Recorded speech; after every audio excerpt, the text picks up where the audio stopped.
Hello and welcome to Skåne Oskarshamn.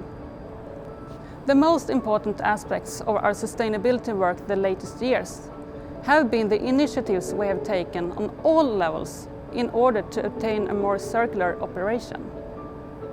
We have invested time and resources, both in equipment and in the improvement work, establishing a greener mindset among all our co-workers.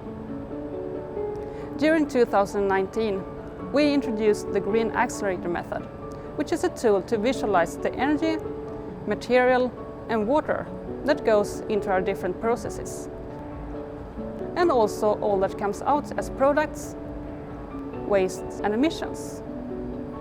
From that, our co-workers may find environmental improvements to work with. With a powerful heating pump, we can now take care of excess heat from the presses in our press shop.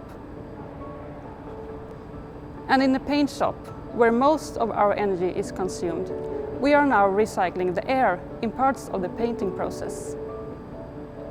These activities have brought down our annual energy consumption with almost 7,000 megawatt hours, which is fantastic.